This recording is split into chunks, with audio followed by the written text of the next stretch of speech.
이 자리에 나와 예배한 우리 모든 성도님들의 꿈과 희망과 소망과 기도 제목이 2022년도에 하나님 안에서 이루어지고 기도의 응답, 간증의 제목이 되기를 주님의 이름으로 축원합니다.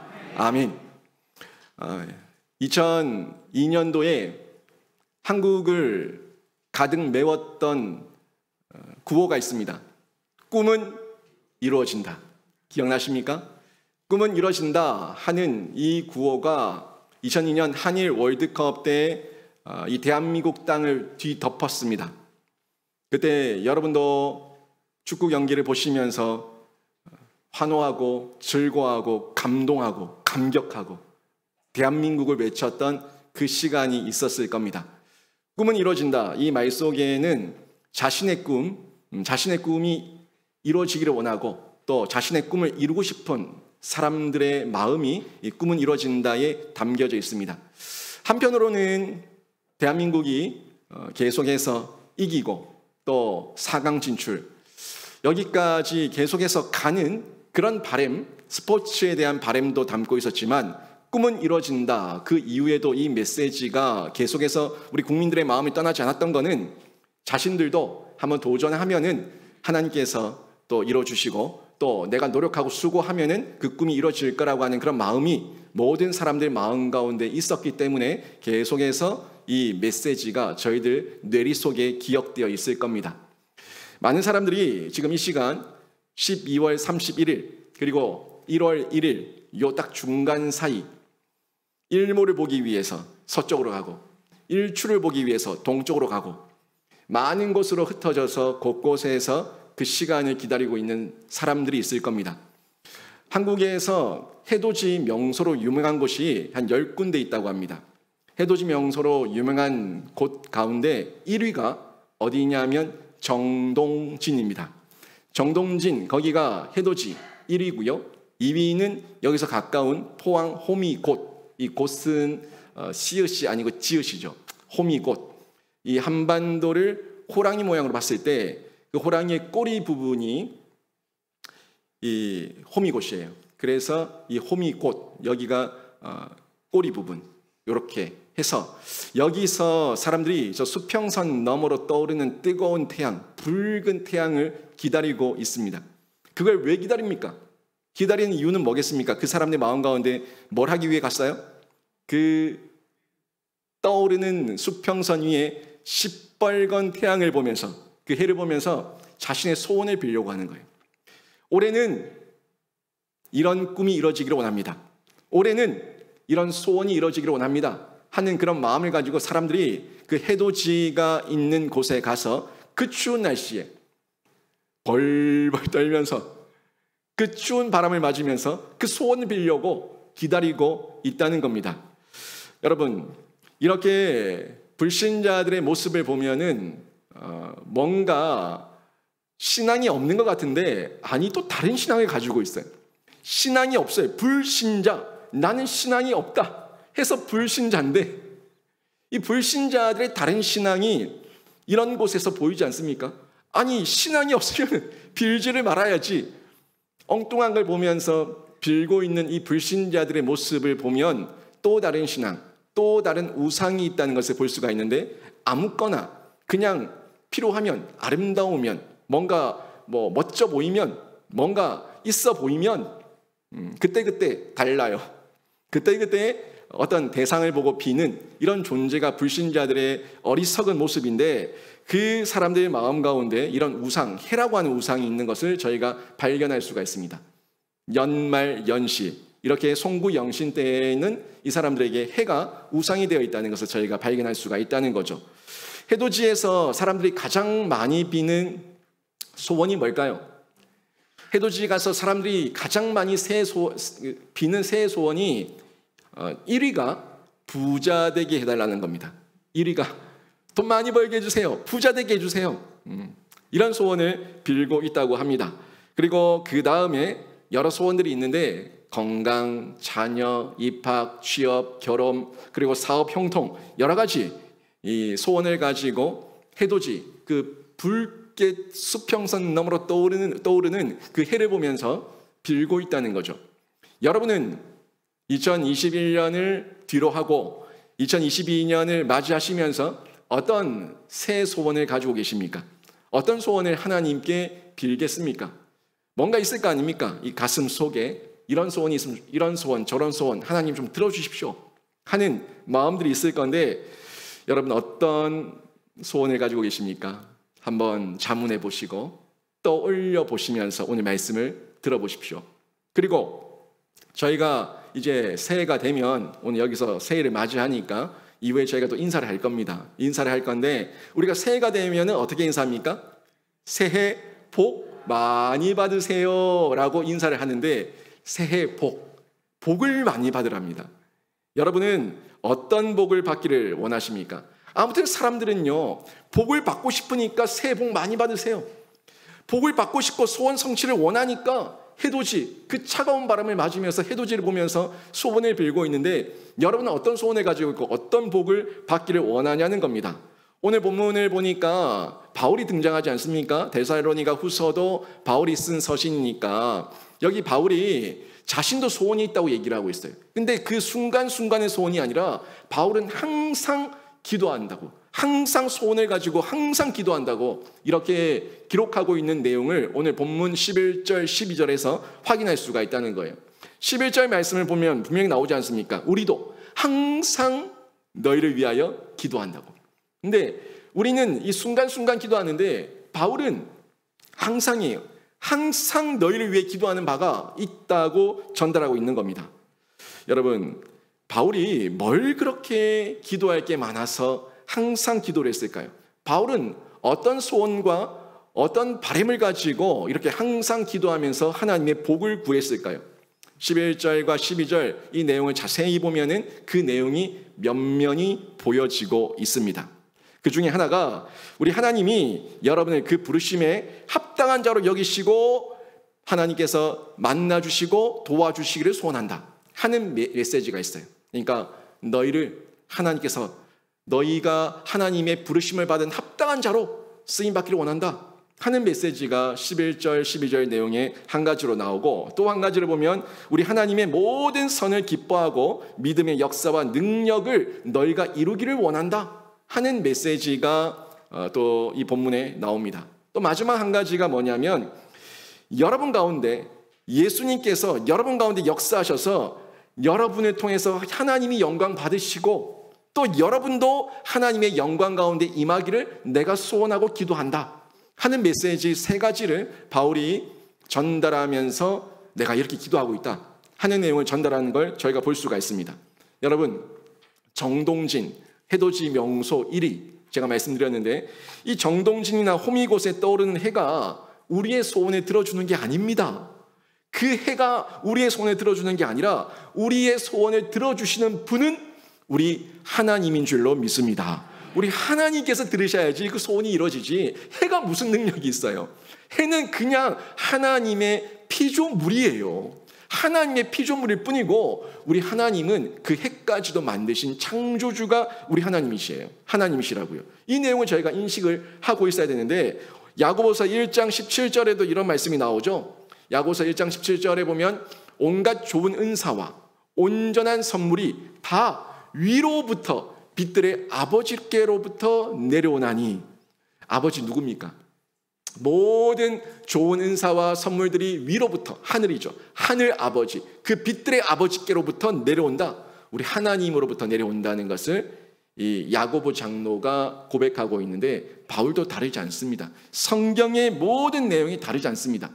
해가 우리의 소원에 들어주는 것이 아니라, 세상의 어떤 우상, 피조, 세계가 우리들의 소원에 들어주는 것이 아니라, 그 모든 피조 세계를 만드신 우리 하나님 아버지의 그 마음에 합당하고 그 귀에 들려지면 우리 하나님께서 여러분의 모든 신음소리까지도, 그 깊은 내면의 간구까지도 들으시고 하나님의 때, 하나님의 방법으로 역사하실 줄로 믿습니다. 이 마음을 가지고 저희가 기도하고, 저도 여러분을 위해 기도하는 거예요. 또 우리가 사랑방에서 또 우리 주변 교우들을 보면서 우리가 서로 합력해서 도구하며 기도하는 거 아닙니까? 그 가운데 하나님의 역사가 일어나는 거거든요.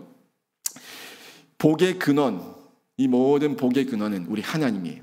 하나님 앞에 접속되고 예수 그리스도와 연합하고 있으면 복의 근원인 하나님께서 은혜를 충만하게 부어주시는데, 이걸 우리가 믿기 때문에 여러분은 이 시간에 저 동쪽으로 가지 않으시고 이 자리에 와서 앉아 계신 거예요. 하나님을 믿으니까. 우리는 해를 믿는 것이 아니라, 해를 보고자 하는 것이 아니라 그 해보다 더 찬란한 하나님의 영광을 보기를 원하는 그 마음이 있기 때문에 여러분은 이 자리에 앉아 계시는데, 이 송구 영신 예배를 통해서 여러분이 정말 어떤 소원을 어떻게 빌어야 되는지 정확하게 발견하시고 하나님 안에서 선한 꿈을 꾸시고 선한 꿈이 이루어지는 은혜와 역사가 있기를 주님의 이름으로 축원합니다. 오늘 본문에서 이 신자의 소원을 발견할 수 있습니다. 바울의 이 기도, 데살로니가 교회 성도들을 향해서 기도하는 그 기도의 내용을 통해서 신자의 소원을 볼 수가 있는데, 11절 말씀 다시 한번 보십시오. 11절에서 바울이 어떻게 얘기합니까? 우리 하나님이 너희를 그 부르심에 합당한 자로 여기시고, 우리 하나님이 너희를, 신자들, 성도들, 너희를 그 부르심에 합당한 자로 여기시고 라는 기도의 제목을 지금 하나님께 올려드리고 있는 겁니다. 그러면 그 부르심이 뭐냐는 거죠. 그 부르심이 곧 하나님의 부르심인데, 그 하나님의 부르심이 뭐냐는 거예요. 하나님께서 여러분을 부를 때 어떻게 부르십니까? 여러분 혹시 들어보셨어요? 효진아,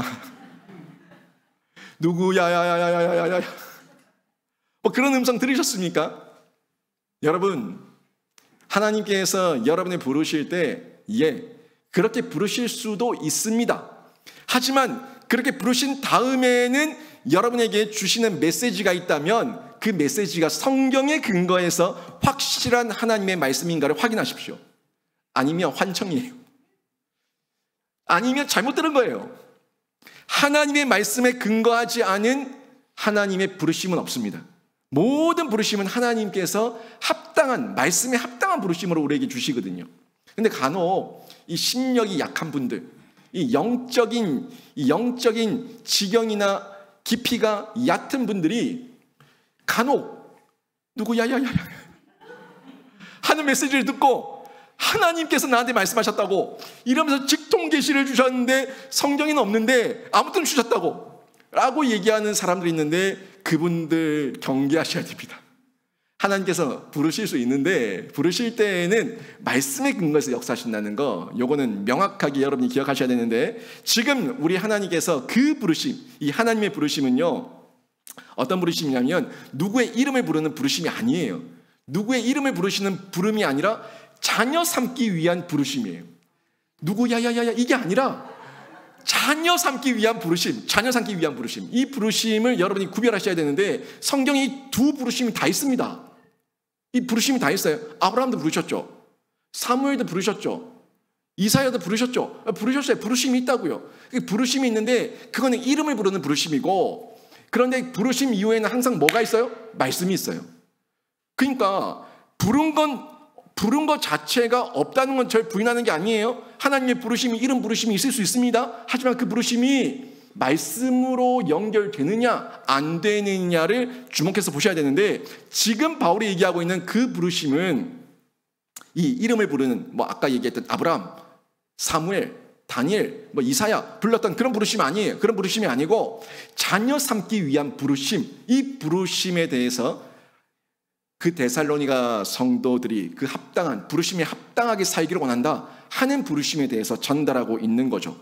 이 얘기를 다시 한번 제가 조금 더 구체적으로 얘기하면, 창세기 22장에 보면은 아브라함을 하나님께 부르시는 내용이 나와요. 무슨 내용이냐면, 하나님께서 아브라함의 독자 이삭을 나한테 바쳐라 라고 얘기해서 아브라함이 순종하고 모리아산으로 가서 거기에 제단을 만들고 나무를 깔고 그 위에다가 이삭을 묶어가지고 얹어놓고, 그리고 이삭을 찌르려고 칼을 들고 빼들고 찌르려고 하는데, 그때 여호와의 사자가 아브라함아 아브라함아 아브라함아 아브라함아 부르신다고요. 이 부르심은요, 이름을 부르는 거예요. 이 부르시면 주의를 환기시키고 나 좀 봐 요거예요. 누구 이름을 야 누구야 이게 부를 때, 그때는 무슨 부름입니까? 나 좀 봐라 이 부름 아니에요? 나 좀 봐라, 지금 딴 데 보지 말고 나 봐라, 이 주의를 환기시키는 주목, 요 내용에서 이름을 부르는 거죠. 그러니까 지금 이 아브라함아 아브라함아 불렀던 거, 이런 부르심은 이름을 부르는 부름이고 주의를 환기시키는 그런 부름이라는 걸 저희가 볼 수가 있습니다. 그런데 또 아브라함을 불렀던 내용 중에서 자녀 삼기 위한 부르심이 있어요. 그 내용은 어디 나오냐면 창세기 12장에 나와요. 창세기 12장에 보면은 아브라함을 부르시는데 그때는 자녀를 부르심이에요. 갈대아 우르에서 빼내셔가지고 내가 너에게 지시한 땅으로 가라. 내가 너에게 허락한 땅으로 가라. 가라고 얘기할 때 그때 아브라함을 부르지 않습니까? 그때 부르심은 하나님의 백성 삼으시는 부르심, 하나님의 자녀 삼으시는 부르심이에요. 그 말씀 12장 한 말씀 한번 보실까요? 12장 1절부터 3절 말씀을 보면 이런 말씀이 나옵니다. 너는 너의 고향과 친척과 아버지의 집을 떠나 내가 내게 보여줄 땅으로 가라. 내게 복을 주어 내 이름을 창대하게 하리니 너는 복이 될지라. 땅의 모든 족속이 너로 말미암아 복을 얻을 것이라. 아멘. 요 말씀이죠. 백성으로 부르시는 부름, 자녀로 부르시는 부름, 이 부름이 아브라함이 먼저 들었는데 자녀 삼으신 이후에 22장에서 다급하게 이름을 부르시는 그 부름이 있었던 것을 볼 수가 있습니다. 여러분, 하나님의 백성이 되고 하나님의 자녀가 되고 복의 통로가 되는 부르심 가운데 여러분이 부름을 받았습니까? 여러분이 정말 나는 하나님의 자녀입니다. 예수의 제자입니다. 하나님께서 나에게 은혜와 복을 많이 주셨고 저를 통해서 제 지경이 넓혀지고 많은 이들에게 예수 그리스도의 복음을 흘려보내는 통로가 되기를 원합니다 하는 부르심 가운데 여러분이 서 있다면 그 부르심에 합당한 모습으로 살아가야 되지 않겠습니까? 누구야? 이 이름이 아니라, 이 부름이 아니라 나를 백성 삼아주시고 자녀 삼아주시는 부르심으로 불렀는데 엉뚱한 짓을 하고 있고 잘못된 길을 가고 있다면 우리 하나님의 부르심이 너무너무 가슴 아프지 않겠습니까? 이런 말씀에서 지금 사도 바울이 데살로니가 후서 오늘 말씀에서 그 성도들에게 그 부르심에 합당한 자로 너희들이 세워지기를 바란다 하는 메시지를 전달하고 있는 겁니다. 여러분, 저도 바울과 같이 기도합니다. 정말 바울과 같이 기도합니다. 여러분의 자녀들이 하나님의 부르심에 합당한 자로 여김을 받고 하나님의 영광을 드러내는 귀한 가정과 신자가 되기를 주님의 이름으로 축원합니다. 우리 모두가 그렇게 합심해서 저도 여러분을 위해 기도하고 여러분도 여러분의 가정과 자녀들을 위해 기도하고 우리 사랑방에서 또 전도회에서 서로 교우들 간에 서로가 서로를 위해 가지고 저 사람이, 저 신자가, 저 교우가 하나님의 부르심에 합당한 자로 살아갈 수 있도록 주님 도우시고 인도해 주시옵소서. 서로 중보해 주는 거예요. 기도해 주는 거예요. 도구해 주는 거예요. 그런 가운데 서로가 세움을 받는 이런 귀한 은혜를 성도의 교제로 누릴 수가 있다는 겁니다. 그런데 부름을 받고 난 이후에는요, 달라야 돼요. 부름을 받고 난 이후에는 달라야 돼요. 부름을 받고 난 이후에는 그리스도인답게 하나님의 자녀답게 살아가야 되는 겁니다. 그 내용이 오늘 본문에 나오지 않습니까? 그 부르심에 합당한 자로 여기시고 부르심에 합당한 자로 여기시고 부르심에 합당한 자, 이거 저희가 늘 기도해야 되는 겁니다.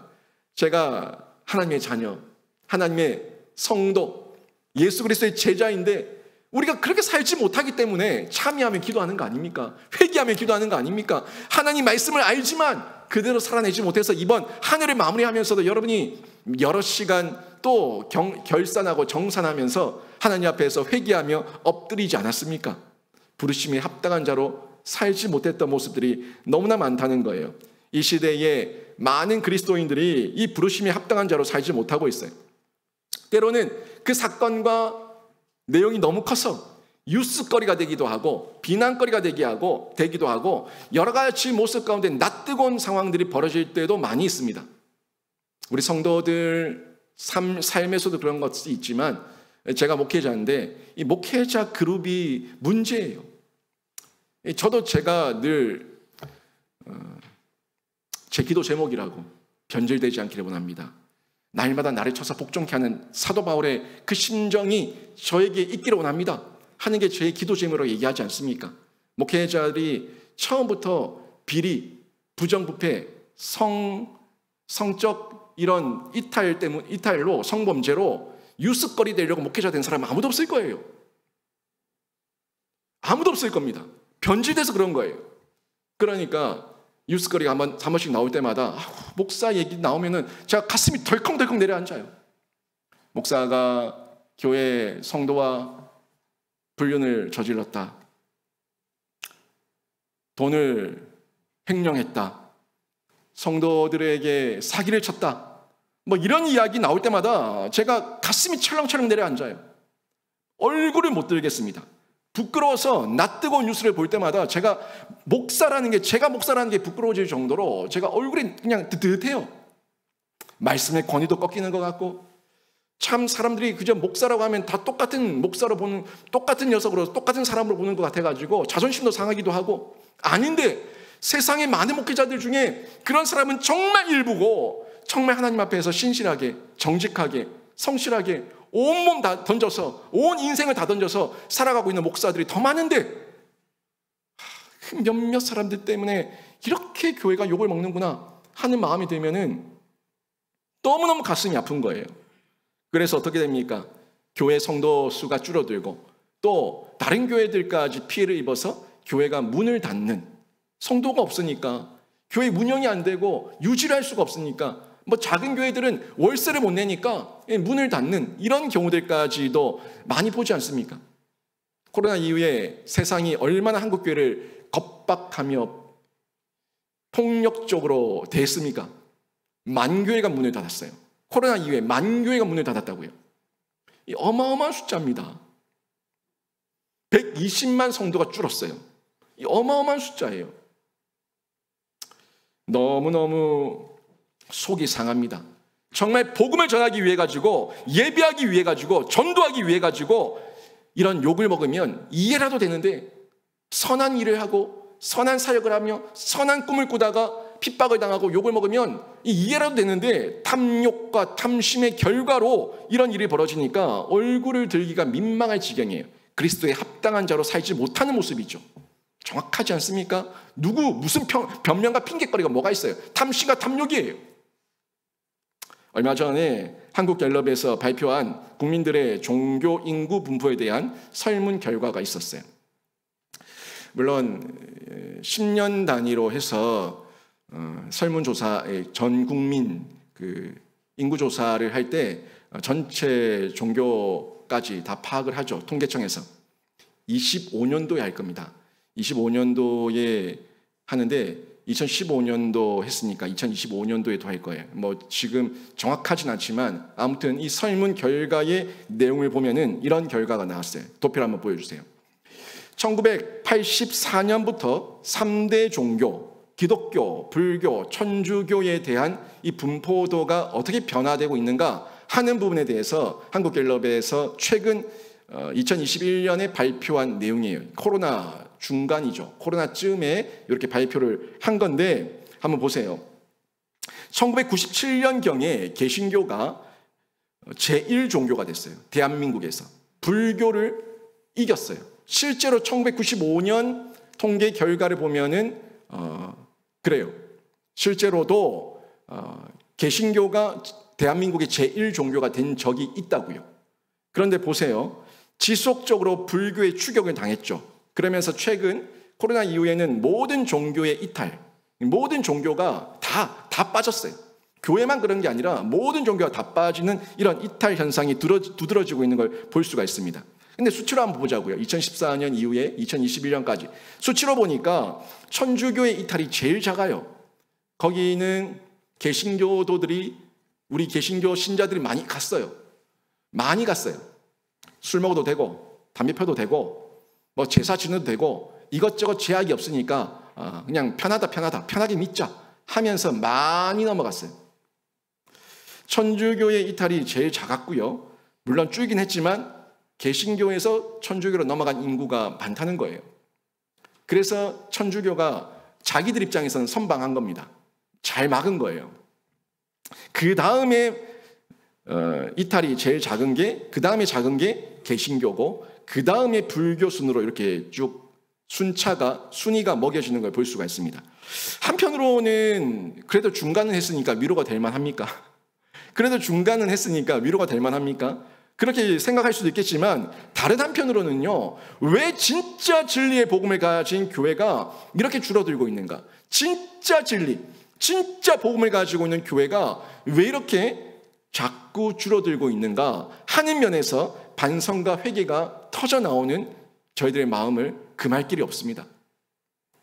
그리고 보세요. 아까 전에 도표 보셨지만 아직까지 17%, 20%에서 내려왔지만, 아래로 내려왔지만 그래도 아직까지 17% 정도가 내가 그리스도인입니다. 물론 이단들을 다 포함하고 있는 거긴 하지만 그래도 아무튼 제가 그리스도인입니다, 제가 신자입니다 라고 얘기하는 사람들이 이 대한민국에 5천만 인구 중에 17%가 신자인데, 이 나라에서 그리스도인들이 어느 정도의 영향력을 끼치고 있습니까? 여러분, 저 국회 가면은 신자들 많습니다. 안수 집사들 많습니다. 장로들 많습니다. 김부겸 국무총리도 범어교회 안수 집사 아닙니까? 그분들이 많다고요. 그런데 이분들 가운데서 얼마만큼의 영향력을 이 대한민국에 끼치고 있냐고요. 여러분, 여기에 대해 가지고 저희가 실망스럽지 않습니까? 너무너무 실망스럽고 거기에 대해서는 안타까움을 금할 길이 없습니다.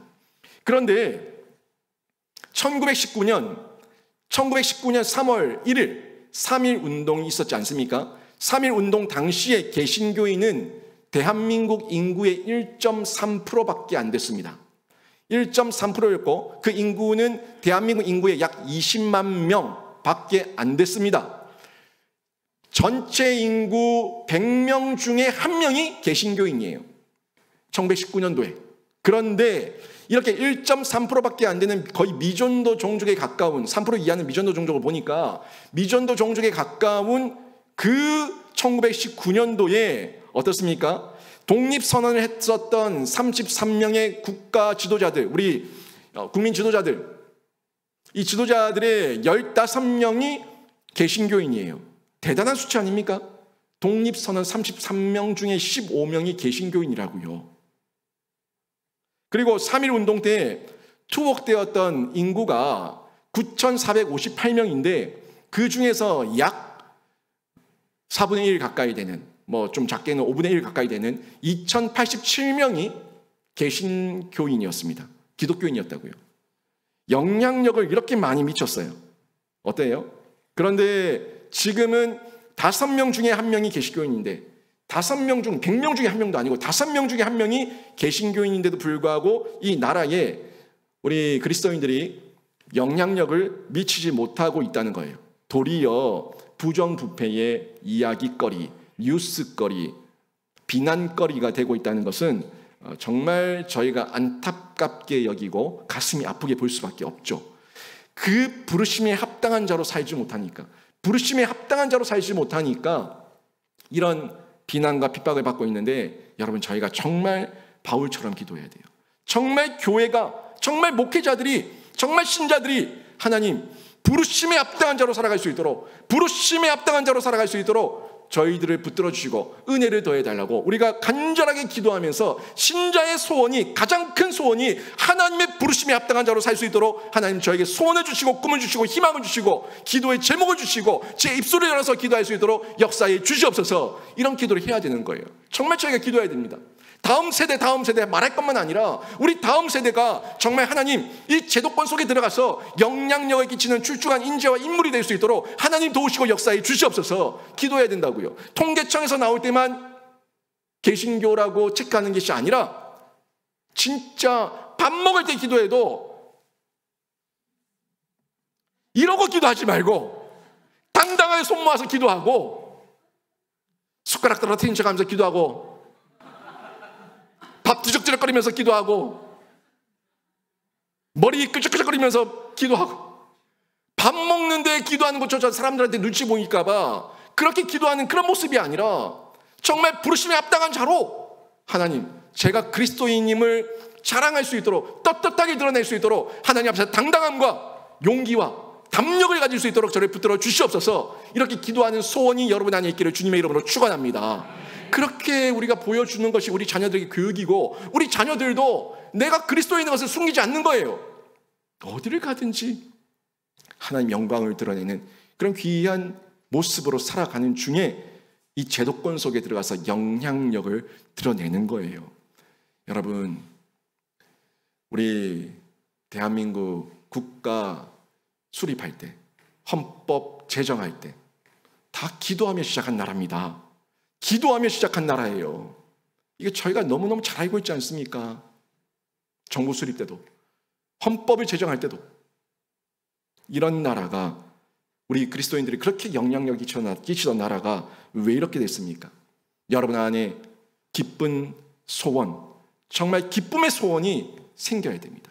하나님 안에서 주시는 기쁨의 소원, 하나님께서 주시는 기쁨의 소원, 선한 것에 대한 기쁨의 소원, 이 소원이 있어야 되는 거예요. 부르심에 합당한 자로 사는 것은요, 그리스도인답게 사는 건데 그 사는 것, 딴 거 아니에요. 하나님을 기뻐하는 겁니다. 하나님의 선한 것을 기뻐하는 거예요. 오늘 본문에 보시면 모든 선을 기뻐하는 것, 모든 선을 기뻐하는 것에 대해서 말씀하고 있지 않습니까? 그래서 바울은요, 모든 선을 기뻐하게 해달라고 기도하는 거예요. 모든 선을 기뻐하는 것. 어찌 보면은 아주 당연한 기도 같은데 사람은요, 하나님의 선을 기뻐하기보다 자신의 유익을 기뻐합니다. 이게 사람의 본성이에요. 죄악된 본성. 자신의 유익을 기뻐한다고요. 하나님의 선을 기뻐하기보다 나의 유익을 기뻐한다고요. 우리 안에 있는 죄성입니다. 그래서 이런 하나님의 선보다 나의 유익을 기뻐하는 행동과 태도를 많이 보이는데, 행동과 태도를 보이는 것은 어디서 나온 거예요? 내 생각에서 나온 거예요. 여러분, 사람에게 야, 너는 생각도 안 하냐? 이렇게 비난하면 기분 나쁘죠. 또 심한 말로 너는 뇌가 없냐? 뭐 이러면 기분 굉장히 나쁘죠. 네 머리는 액세서리냐? 이렇게 말하면 굉장히 기분 나쁘죠. 왜요? 나는 생각하는 사람인데 왜 나에게 그렇게 말하는 거지? 나를 무시하는 거다. 기분 나쁜 거예요. 맞아요. 우리는 생각하는 사람이에요. 생각을 하니까 행동하는 거예요. 생각을 하니까 내 행동이 생기고 태도가 되고 습관이 되는 거예요. 여기 생각 없는 사람 어디 있어요? 그런데 그 생각이 하나님의 선을 기뻐하는가? 나의 유익을 기뻐하는가? 이거 보라고요. 요 생각이 내 행동의 결과예요. 내 태도의 결과예요. 그러니까 내 생각 속에 지금 뭐가 있는가 하는 부분을 우리가 점검해 봐야 되는데, 내 속에 악을 기뻐하면서 나의 유익을 기뻐하면서 행하지 말고 하나님의 기뻐하심을 많이 묵상하고 많이 생각하면은, 그러면은 행동과 태도가 바뀌는 거예요.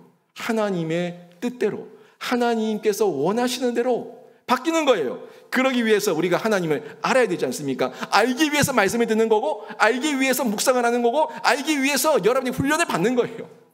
그리고 이렇게 묵상하고 말씀 듣고 훈련 받는 중에 여러분이 그 하나님을 체험한 만큼 바뀐 삶으로 저희가 살아갈 수가 있는 거죠. 그렇게 바뀌어야지만 우리가 사람들 앞에서 선한 빛, 사람들 앞에서 예수 그리스도의 맛, 이 빛과 맛을 드러낼 수가 있는 겁니다. 여러분, 너무 잘 아는 말씀, 마태복음 5장 16절 말씀, 우리 함께 한번 읽어보겠습니다. 같이 읽습니다. 시작. 이같이 너희 빛이 사람 앞에 비치게 하여 그들로 너희 착한 행실을 보고 하늘에 계신 너희 아버지께 영광을 돌리게 하라. 아멘. 여러분 보세요. 너희 빛이 사람 앞에 비치게 하여. 우리의 빛은 예수 그리스도의 빛이에요. 내가 발광하는 게 아니라 사람이 발광하면은 그 발광이 됩니다. 무슨 말인지 아시죠? 사람이 발광하면 그 발광이 되고, 하나님께서 빛을 비춰주시면 우리는 반사체예요.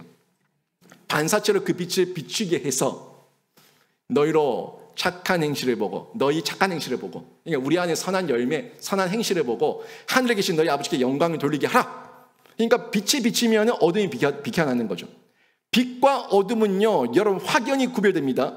빛 속에 어둠이 틈타지 못합니다. 빛이 있는 곳에는 어둠이 없습니다. 아무리 깜깜한 곳이라고 하더라도 한 줄기의 빛이 비춰지면 그 빛이 비춰지는 곳에는 어둠이 틈타지 못합니다. 이게 구별됨이에요. 구별됨.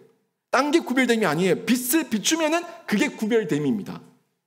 그래서 저희가 세상을 사는 중에 그리스도인은 세상의 죄와 구별된 삶을 살 때, 죄와 구별된 삶이라는 것은 선을 기뻐하는 삶이죠. 선을 드러내는 삶이죠. 선을 행하는 삶이죠. 그런 인생이 되어서 하나님의 빛을 드러내고 예수의 맛을 드러낼 수 있는 그런 사람으로 바뀌는데, 오늘 11절 뒷부분을 보면 그 말씀을 전달하고 있는 거예요. 11절 뒷부분 보십시오. 모든 선을 기뻐함과 믿음의 역사를 능력으로 이루게 하시고 여러분 보시죠. 이루게 하시고, 요거예요. 이루게 하시고가 비치는 거예요. 모든 선을 기뻐함과 믿음의 역사를, 하나님의 능력이죠. 능력으로 이루게 하시고 비추게 하시고 맛을 내게 하시고, 요거예요. 요게 지금 마태복음 5장 16절 말씀과 연결되는 말씀인데, 이런 선을 실천하라는 것에 대해 가지고 바울이 기도했다는 거예요. 너희가 예수의 빛을 받아가지고, 하나님의 빛을 받아서 그 빛을 비춰서 모든 선을 기뻐하고 믿음의 역사의 능력을 실천하면서 그렇게 살아가기를 내가 소원한다. 그 부르심에 합당한 모습으로 살기를 내가 기도한다. 실천, 열매, 그 결과가 있기를 기도한다. 요 내용을 지금 바울이 11절, 12절에 계속 연결해서 기도의 메시지로 전달하고 있는 것을 볼 수가 있습니다. 결국 이 기도는 빌립보서 2장 13절과도 연결이 됩니다. 빌립보서 2장 13절 말씀 같이 한번 볼까요? 같이 읽어봅니다. 시작. 너희 안에서 행하시는 이는 하나님이시니 자기의 기쁘신 뜻을 위하여 너희에게 소원을 두고 행하게 하시나니. 아멘. 너희 안에서 행하시는 이는 하나님, 성령 하나님이시니 자기의 기쁘신 뜻을 위하여 너희에게 소원, 하나님께서 원하시는 소원, 그 뜻 알게 하신다는 거죠. 뜻을 주시고 행하게 하시고 실천하게 하시고 열매 맺게 하시고 하는 내용, 요 내용이 지금 빌립보서 말씀과도 연결해서 저희가 볼 수가 있는 거예요. 육신의 소욕을 꺾어요. 여러분 안에 육신의 소욕이 있다고 하더라도 그 가운데 빛이 들어가면 육신의 소욕은 사라지고 성령께서 주시는 소원을 품을 수가 있는 겁니다. 성령 하나님께서는요, 하나님의 기쁘신 뜻을 위하여 소원도 품게 하시고 실천도 하게 하시는 겁니다. 이것이 예수 그리스도와의 온전한 연합, 접속, 이 연합, 접속을 통해서 경험하고 체험할 수가 있는 거예요. 여러분 마음에는 하지 마라. 니만 손해다. 하지 마라. 기분 나쁘다. 자존심 상한다. 그냥 하지 마라. 육신의 소욕이 막 하지 마라 하는데, 내 마음에 빛이 비춰지면은 그래도 내가 부르심에 합당한 자로 살아야지 하면 빛이 비춰주니까 하지 마라고 하는 내 마음의 소욕을 꺾어버리고 그 거룩한 빛 앞에 나와서 행동하는 거예요. 실천하는 거예요. 열매 맺는 거예요. 이런 삶이 있을 때 우리의 실제적인 변화가 일어나게 되는 거죠. 요 내용이 결국엔 연합, 접속인데, 요한복음 15장 포도나무와 그 가지의 비유, 이 비유를 통해서 저희가 너무너무 많이 듣고 많이 저희가 생각하지 않았습니까? 포도나무는 누구예요? 포도나무는 예수 그리스도입니다. 예수 그리스도의 그 포도나무에 우리는 가지인데, 거기에 접붙여지기만 하면은, 이제 접붙여졌기 때문에 그 접붙여진 가지는 어디로부터 수액을 빨아먹어요? 포도나무로부터 수액을 빨아먹어요. 포도나무가 뭐라고 얘기했어요? 예수 그리스도로부터 수액을 빨아먹으니까 이 포도나무에는 예수의 생명이 약동하는 거예요. 예수의 생명의 수액이 그 가지에 흘러가게 되고, 그 가지에서 맺히는 열매는 예수의 생명의 수액, 뿌리에서 올라온 그 열매, 그 에너지를 가지고 열매 맺게 되는 거예요. 예수 그리스도와의 연합이죠. 동행이죠. 이런 귀한 은혜를 저희가 예수 안에 있을 때 느낄 수가 있는데, 그 가운데 이 선행의 열매, 기쁨의 열매, 동행하는 중에 이렇게 누릴 수가 있는 겁니다. 여러분, 2021년 혹시라도 예수 그리스도와의 동행에서 실패했거나 소홀했거나 연약함이 있었다면 다시 한번 기도하며 회개하며 하나님 앞에서 거룩한 희망과 소망을 품고 나가실 때 여러분 안에 2022년도는 선행의 열매가 풍성하게 드러나기를 주님의 이름으로 축원합니다. 그 가운데서 저희가 영광된 소원을 또 품어야 됩니다. 영광된 소원. 저희의 소원은요, 마지막에 영광이어야 돼요. 하나님의 영광이어야 됩니다. 세상에서 잠깐 기뻐하는 그 정도로 끝나면 안 되고 하나님의 그 소원과 기쁨을 누려야 되는데, 여러분 새해 2022년 새해에 바램과 소원이 여러분에게 어떤 것이 있습니까? 제가 초두에도 물었지만 여러분에게 정말 바람 그리고 기도 제목 어떤 것이 있습니까? 하나님의 선을 기뻐하는 것입니까? 아니면 나를 기뻐하는 것입니까? 어떤 소원을 가지고 있는지 여러분이 한번 확인하시는데 여러분 가운데 건강을 놓고 기도하는 분이 있을 겁니다. 하나님 올해 저 좀 건강하게 해주세요. 건강하게 해주세요. 좋습니다. 정당한 기도입니다. 정당한 소원입니다. 그런데 건강하게 해주십시오 라고 하는 그 기도 제목 다음에 왜? 하나님께서 왜? 라고 물었을 때 왜? 라고 하는 그 대답 앞에 여러분이 당당하게 하나님의 선한 뜻대로 대답할 수 있냐는 거예요. 하나님 올해 제 자녀들이 제가 취업하기를 원합니다. 하나님 우리 자녀가 이제는 짝을 만나서 믿음의 가정을 이루기를 원하고 결혼하기를 원합니다. 하나님 제가 올해는 돈을 좀 많이 벌기를 원하고 사업장도 확장되기를 원하고 하여튼 이 물질의 복을 좀 허락해 주시기를 원합니다 하는 이런 바람들이 있다면 기도 제목이 있다면 좋습니다. 선합니다. 정당합니다. 여러분이 할 수 있는 정당한 기도입니다. 그렇다면 그 정당한 기도 가운데 이것이 선한 열매를 맺기 위해서는 여러분이 왜? 라고 묻는 하나님의 그 질문 앞에서 뭐 때문이라고 정확하게 대답할 수 있어야 된다는 거예요. 그게 하나님의 자녀다움이에요. 왜? 내가 왜 너의 그 기도 제목을 들어줘야 되지? 하나님께서 물으신다면 여러분은 거기에 대해서 뭐라고 대답하시겠습니까? 그냥요. 그냥 아무튼 주세요. 이거는 아니에요. 그냥이 아니라 하나님께서 왜? 라고 물었을 때 여러분이 대답할 수 있어야 된다고요. 바울은 부르심이 합당한 자로 또 하나님의 모든 선을 기뻐하는 자로 쓰임받기를 원한다는 기도 제목과 함께 왜? 라고 하는 그 대답에 대해 가지고 질문에 대해 가지고 대답을 하고 있어요. 12절에서 그 대답을 하고 있습니다. 왜? 라고 하는 대답에 그 바울의 답변을 12절 말씀 보시면서 한번 보시죠. 12절 보십시오. 우리 하나님과 주 예수 그리스도의 은혜대로 우리 주 예수의 이름이 너희 가운데서 영광을 받으시고 너희도 그 안에서 영광을 받게 하려 함이라. 아멘. 주 예수의 이름이 영광을 받으시고 그 영광 가운데 너희도 영광을 받기를 원하노라. 하나님의 영광이 드러나야 되기 때문에 저의 기도를 들어주시옵소서. 하나님의 영광 가운데 우리 교회가 우리 신자들이 더욱더 영향력을 끼치기 위해서 제 소원을 들어주시옵소서 하는 기도의 질문에 대한 왜에 대한 답변을 바울이 지금 하고 있는 거예요. 여러분 바울다운 대답이에요. 뭘 하든지 하나님의 영광을 위해서 제가 기도합니다. 뭘 구하든지 하나님의 영광을 위해서 제가 하나님 앞에 간구합니다. 이게 바울다운 기도인데 이 신자다움이에요. 바울다움이 신자다움으로 드러나는 거죠. 여러분 고린도전서 10장 31절 이 말씀이 바울의 고백인데 이것도 방금 12절 말씀과 연결되는 말씀이에요. 같이 한번 봉독해 볼까요? 같이 읽습니다. 시작. 먹든지 마시든지 무엇을 하든지 다 하나님의 영광을 위하여 하라. 아멘.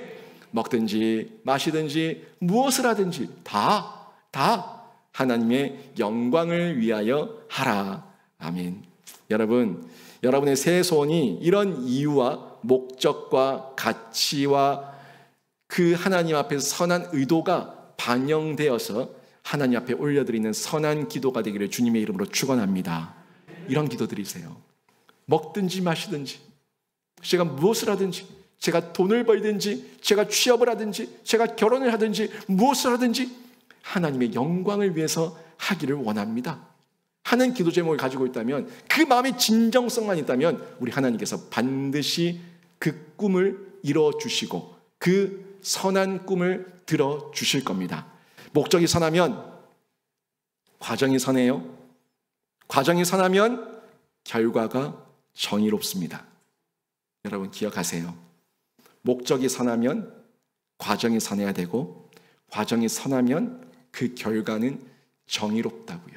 공의롭다고요. 아무리 목적이 하나님의 영광을 위해서 하겠습니다 해놓고 그 과정은 인간적이었다면 인간의 온갖 술수와 수단을 다 동원하고 있었다면 그 결과는 공의롭지 않습니다. 정의롭지 않습니다. 하나님 앞에서 여러분이 가지고 있는 그 목적이 선하다면 과정을 다시 한번 체킹하십시오.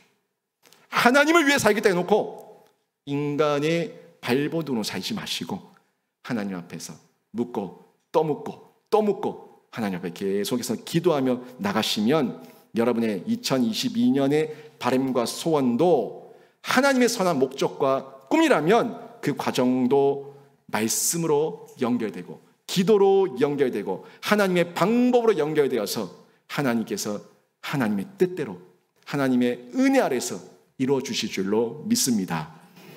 하나님의 선한 목적과 꿈, 이게 우리의 2022년도의 꿈이 되어야 됩니다. 아유 목사님, 저는 작심삼일입니다. 작심삼일이라 가지고 저는 뭐 선한 꿈, 선한 바람 어차피 못 지킬 거라 가지고 저는 아예 처음부터 가지지 않습니다. 그러지 마십시오. 선한 꿈을 가지시되 작심삼일이면 3일마다 작정하십시오. 3일마다 작정하시면은 365일 나누기 3 해가지고 3일마다 작정하시면 한 120번 작정하면은 한 해가 다 가고 하나님의 은혜 아래에 열매 맺었습니다 하는 간증도 나오게 되는 거예요. 포기하지 마세요. 포기하지 마시고 하나님 앞에 계속해서 매일매일 매순간 선한 소원을 가지시고 하나님 앞에 실천하며 기도하십시오. 은밀한 중에 보시는 우리 하나님께서 반드시 갚아 주실 겁니다. 성경을 보면은 하나님께서 사무엘을 통해 가지고 엘리 집안에게 주셨던 경고의 메시지가 있죠. 우리 사무엘상 강해를 쭉 들었는데 그때 사무엘에게 뭐라고 얘기했습니까? 엘리를 지명해서 얘기를 했어요. 엘리 제사장이 범죄했을 때 나를 존중히 여기는 자를 내가 존중히 여기고 나를 멸시하는 자를 내가 경멸하리라. 하나님께서 하나님을 멸시하고 하나님을 무시하고 인간의 방법대로 지 맘대로 살고 있는 그 엘리의 가정과 가족과 자녀들, 그들을 하나님께서 이렇게 경멸한다고 분명하게 말씀하셨어요. 하나님 앞에서 여러분의 꿈을 꾸는 자세, 희망을 품는 자세, 기도하는 자세를 점검하시면서 새해를 시작하십시오. 먼저 그의 나라와 그의 의를 구하면 우리 하나님께서 그 모든 것을 갚아주시고 새롭게 하실 줄로 믿습니다. 먼저 그의 나라와 그의 의, 그의 나라와 그의 의, 이걸 구하시라고요. 하나님 앞에 먼저 살아내십시오. 하나님 앞에서 살아내면 하나님께서 여러분의 가정을 세워주시고 여러분의 집을 세워주시고 여러분의 사업을 세워주시고 여러분의 자녀들을 세워주시는 그 은혜를 경험하게 되실 줄로 믿습니다. 다윗이 하나님 앞에 이렇게 기도했어요. 다윗이 사무엘하 7장 5절에서 이렇게 기도했습니다. 하나님의 집을 짓겠습니다. 하나님의 집을 제가 세워드리고 싶습니다. 기도했을 때 하나님께서 네가 나를 위하여 내가 살 집을 건축하겠느냐? 네가 나를 위하여 내가 살 집을 건축하겠느냐? 하나님 앞에서 선한 꿈을 꾸고 있는 하나님 영광, 하나님의 집, 하나님의 나라, 거기를 위해서 최우선순위를 두고 살고 있는 다윗의 꿈, 바람 앞에 이렇게 기도하니까 하나님께서 사무엘하 7장 27절에서 뭐라고 다시 돌려주십니까? 내가 너를 위하여 집을 세우리라. 내가 너를 다윗을 위하여 집을 세우리라. 이 약속을 다윗에게 허락해 주신 거예요. 얼마나 감격스럽습니까? 하나님의 집, 하나님의 교회, 하나님의 나라, 하나님의 영광을 위해서 쓰임 받겠다고 그렇게 기도했더니 도리어 내가 너를 위하여 집을 세워주겠다. 이 메시지 얼마나 영광스럽고 얼마나 이 마음 가운데 담대함과 용기가 생기겠습니까? 놀라운 은혜입니다. 여러분이 하나님을 위해 집을 세우고자 하는 소원을 품을 때 하나님께서 내가 너를 위하여 하나님께서 나를 위하여 집을 세워주실 것이라고 하는 이 선언이라고 믿으시고 여러분 마음에 하나님의 영광을 위해 사는 선한 소원을 먼저 품으시기를 바랍니다. 그러기 위해서 여러분 올해 여러 가지 소원이 있을 건데 아직 소원을 정리하지 못하신 분, 또 수정하셔야 될 분들을 위해 가지고 제가 몇 가지 소원을 제안합니다. 여러분 안에 이런 소원을 가지시기를 제가 제안합니다. 여러분 가정의 가정 예배가 회복되기를 제안하고 여러분 기도하십시오. 사랑방 모임에 올해는 제가 꼭 참석하겠습니다. 제가 어떻게든 사랑방 모임을 사모하겠습니다 하는 기도의 제목을 여러분 가지십시오. 그리고 제가 올 한 해는 52주 성수주일 하기로 원합니다. 김장도 다음에 하고 어떤 이유도 다 다음에 하고 제가 52주 하나님 앞에 성수주일 하겠습니다. 11조 때 먹지 않겠습니다. 감사한 것 정확하게 하겠습니다. 작정한 것 정확하게 지키겠습니다. 하나님 앞에서 헌금 생활 지키면서 하나님 영광 위에 살겠습니다. 새벽 기도 제가 어떤 수로든 일주일에 정한 대로 한 번, 두 번, 세 번 어떤 방법으로든 하나님 나와서 기도 드리겠습니다. 금요 기도 폭풍 집회 이런 핑계 저런 핑계 피곤 모든 거 다 뒤로하고 하나님 앞에서 말씀 듣고 기도하는데 더 뛰어들겠습니다. 교회 봉사하는데 제가 더 헌신하겠습니다. 양육교육을 하는데 제가 참석해서 뛰어들어서 하나님의 영광 가운데 자라가겠습니다. 이런 선한 소원을 여러분이 많이 품으시면은 하나님께서 여러분의 집을 채우시고 강건하게 하셔서 여러분 안에 간증거리와 감사의 제목이 풍성하게 하실 줄로 믿습니다. 이런 기도 제목, 선한 기도 제목이에요. 이런 선한 꿈은 우리 하나님께서 반드시 지켜주시는 거예요. 이런 하나님의 응답을 받았을 때 다윗이 이런 고백을 했어요. 사무엘하 7장 29절입니다. 이 고백이 여러분의 고백이 되기를 원하는데 여러분의 고백으로 여러분의 입술로 함께 읽으시면서 크게 아멘합니다. 같이 한번 읽습니다. 시작. 이제 청하건대 종의 집에 복을 주사 주 앞에 영원히 있게 하옵소서. 주 여호와께서 말씀하셨사오니 주의 종의 집이 영원히 복을 받게 하옵소서. 아멘. 여러분의 집이 영원히 하나님의 복을 많이 받으시기를 바랍니다. 여러분, 하나님의 영광을 위하여 하나님의 집을 세우고자 지키는 선한 꿈을 꾸는 사람들, 그런 사람들은 주의 종의 집이 이렇게 여호와의 복을 영원히 받게 해 주시옵소서 하는 담대한 기도를, 담대한 고백을 할 수가 있는 거예요. 여러분이 담대하게 고백하세요. 하나님, 제가 하나님 안에서 저희 집이, 저희 자녀들이 영원히 복받기를 원합니다. 하나님 영광을 위한 꿈을 가지시면 하나님께서 여러분의 집을 세워주시는 꿈을 꾸게 되고 그 확신이 나에게 주어지면 여러분의 기도에 힘이 생겨요. 확신 가운데 더욱더 담대해져요. 이런 은혜 가운데 2022년 여러분의 많은 기도, 여러 기도 제목 가운데 하나님의 놀라운 은혜와 풍성함이 있기를 주님의 이름으로 축원합니다. 아멘.